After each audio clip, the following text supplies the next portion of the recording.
कभी सोचा है कि हम सब असल में सीखते कैसे हैं? क्या इंटेलिजेंस या होशियारी बस हमारे दिमाग के अंदर की कोई चीज़ है, या फिर इसका हमारे आसपास की दुनिया से, हमारे समाज से कोई गहरा रिश्ता है? आज हम एक ऐसे ही क्रांतिकारी विचार को समझने जा रहे हैं जो सीखने के बारे में हमारी पूरी सोच को बदल सकता है। यह है वाइगोत्स्की का सोशो कल्चरल सिद्धांत। यह हमें बताता है कि हमारा मन अकेले में नहीं बल्कि समाज के साथ मिलकर कैसे तैयार होता है। तो चलिए, सबसे पहले एक बहुत ही बुनियादी सवाल से शुरू करते हैं। क्या एक इंसान का दिमाग बिल्कुल अकेले में दुनिया से कटकर विकसित हो सकता है? क्या जीनियस लोग बस पैदा होते हैं? वाइगोत्स्की का जवाब था नहीं, बिल्कुल नहीं। और यही एक जवाब उनकी पूरी थ्योरी का आधार है। देखिए, उस समय ज्यादातर लोगों का मानना था कि एक बच्चा पहले दिमागी तौर पर एक लेवल तक पहुंचता है और फिर वो कुछ नया सीखने के काबिल बनता है। लेकिन वाइगोत्स्की ने इस पूरी बात को ही पलट दिया। उनका कहना था कि सीखना विकास का नतीजा नहीं है, बल्कि सीखना ही तो विकास का इंजन है। आप कह सकते हैं कि जैसे एक ट्रेन अपने डिब्बों को खींचती है, ठीक वैसे ही सीखना हमारे दिमागी विकास को खींचकर आगे ले जाता है। और यहीं पर आता है उनका सोशियो कल्चरल सिद्धांत। इसका जो मूल विचार है ना, वो बहुत ही सरल और शक्तिशाली है कि सीखना पहले एक सामाजिक प्रक्रिया है और उसके बाद ये व्यक्तिगत बनता है। यानी हम अपने दिमाग में जो कुछ भी सोचते हैं, उसकी शुरुआत हमारे आसपास के लोगों से हुई बातचीत और मेलजोल में होती है। वाइगोत्स्की का ये एक वाक्य उनकी पूरी थ्योरी का निचोड़ है। चाहे वो सोचना हो, भाषा हो या कोई भी नया स्किल, ये सब पहले दो लोगों के बीच पैदा होते हैं और फिर धीरे धीरे हमारे दिमाग का हिस्सा बन जाते हैं।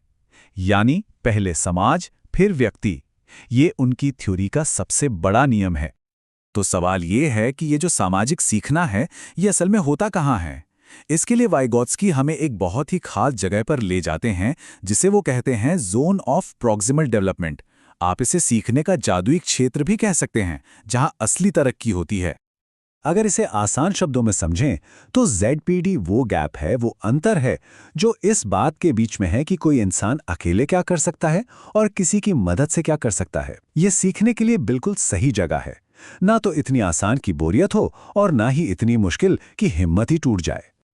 चलिए, इसे और बेहतर तरीके से समझते हैं। सोचिए कि सीखने के 3 जोन हैं। पहला जोन वो है जिसमें वो काम आते हैं जो कोई भी बिना मदद के आराम से कर सकता है। तीसरा जोन वो है जिसमें वो काम है जो अभी मदद से भी नहीं किए जा सकते। और इन दोनों के बीच का जो दूसरा जोन है, वही है जोन ऑफ प्रॉक्सिमल डेवलपमेंट, यानी ZPD।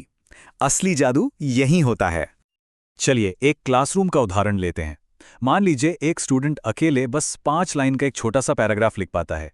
लेकिन अगर एक टीचर उसे गाइड करे, उसे बताए कि आइडियाज को कैसे जोड़ना है, तो वही स्टूडेंट एक पूरा निबंध लिख सकता है।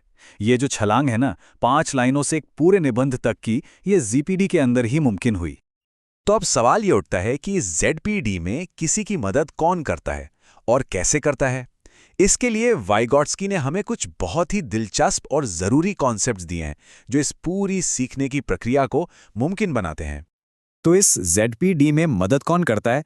यहीं पर वाइगोत्स्की का पहला कॉन्सेप्ट आता है, मोर नॉलेजेबल अदर या MKO। और जैसा नाम से ही साफ है, ये कोई भी हो सकता है जिसके पास उस खास टॉपिक पर सीखने वाले से ज्यादा ज्ञान या स्किल हो। जरूरी नहीं कि वो हमेशा एक टीचर ही हो। और देखिए कि MKO कौन कौन हो सकता है। एक टीचर, हमारे माता पिता, कोई बड़ा भाई बहन या हमारा कोई दोस्त भी MKO हो सकता है। इतना ही नहीं, एक किताब या कोई YouTube वीडियो भी MKO का काम कर सकता है, अगर उससे हमें सही गाइडेंस मिल रही हो तो। अच्छा, MKO जो मदद देता है ना, उस मदद देने के तरीके को स्कैफोल्डिंग कहते हैं। ये शब्द कंस्ट्रक्शन की दुनिया से आया है। सोचिए, जैसे एक इमारत बनाते वक्त उसे सहारा देने के लिए एक अस्थायी ढांचा लगाया जाता है, और जब इमारत मजबूत हो जाती है तो उसे हटा देते हैं। सीखने में भी बिल्कुल यही होता है। स्कैफोल्डिंग को समझने का सबसे अच्छा उदाहरण है साइकिल चलाना सीखना। सबसे पहले ट्रेनिंग व्हील्स पूरा सपोर्ट देते हैं, ये है मैक्सिमम सपोर्ट। फिर जब थोड़ा बैलेंस आने लगता है तो कोई पीछे से सीट पकड़ता है, यानी सपोर्ट कम हो गया। और आखिर में जब हम सीख जाते हैं तो सारा सपोर्ट हटा लिया जाता है। यही है स्कैफोल्डिंग, धीरे धीरे मदद कम करना ताकि सीखने वाला आत्मनिर्भर बन सके। वाइगोत्स्की का एक और बहुत ही मजेदार आइडिया है मनोवैज्ञानिक उपकरण का। उनका मानना था कि हम सीधे सीधे अपने दिमाग से नहीं सोचते, बल्कि हम भाषा, नंबर, नक्शे, लिखने पढ़ने जैसी चीज़ों के जरिए सोचते हैं। ये सब हमारी सोच के लिए औजार की तरह हैं, जो न सिर्फ हमारी मदद करते हैं बल्कि हमारी सोच को एक ढांचा भी देते हैं। तो अब हम ये समझ गए कि सीखना सामाजिक है और ये कुछ खास उपकरणों से होता है। लेकिन ये जो बाहरी सामाजिक प्रक्रिया है, ये हमारे दिमाग के अंदर का हिस्सा कैसे बनती है? मतलब बाहर की दुनिया हमारी सोच में कैसे बदल जाती है?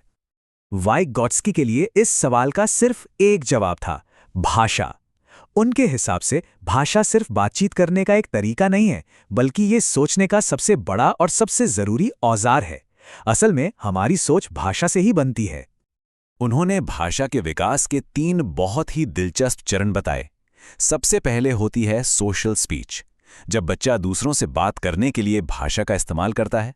फिर एक बहुत मजेदार स्टेज आता है प्राइवेट स्पीच का, जब बच्चे जोर जोर से खुद से बात करते हैं, अपने कामों को बताते हैं। ये असल में वो अपने विचारों को ऑर्गेनाइज कर रहे होते हैं। और आखिरकार यही आवाज खामोश होकर दिमाग के अंदर चली जाती है और इनर स्पीच बन जाती है, जिसे हम सोच कहते हैं।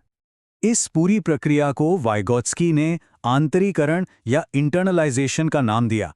ये वही जादुई प्रोसेस है जिससे बाहर की दुनिया हमारी अंदर की सोच बन जाती है। जैसे एक टीचर की आवाज़ जो हमें गाइड करती है कि पहले ये करो फिर वो करो, धीरे धीरे वो हमारी अपनी अंदर की आवाज़ बन जाती है जो हमें रास्ता दिखाती है।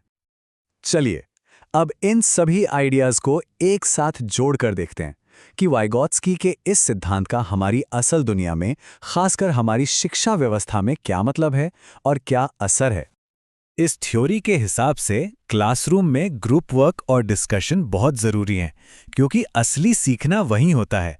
टेस्ट या मूल्यांकन ऐसा होना चाहिए जो ये देखे कि एक बच्चा मदद के साथ क्या हासिल कर सकता है, ना कि सिर्फ ये कि उसने अकेले क्या किया। और हाँ, सीखना सिर्फ क्लासरूम में नहीं, घर पर माता पिता के साथ खाना बनाते हुए भी हो सकता है। तो कुल मिलाकर वाइगॉट्स्की के नज़रिए से एक टीचर का रोल बदल जाता है।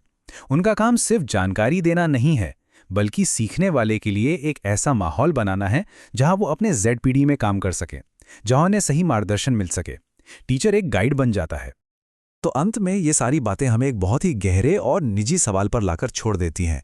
अगर सीखना हमेशा अपनी क्षमताओं से थोड़ा आगे बढ़कर किसी की मदद से होता है, तो ज़रा सोचिए, इस समय हमारे अपने जीवन का ZPD कहाँ है? वो कौन सा नया हुनर या ज्ञान है जो बस हमारी पहुंच में है? अगर हमें सही MKO मिल जाए, शायद इस सवाल का जवाब ही हमारी अगली तरक्की का रास्ता खोल दे।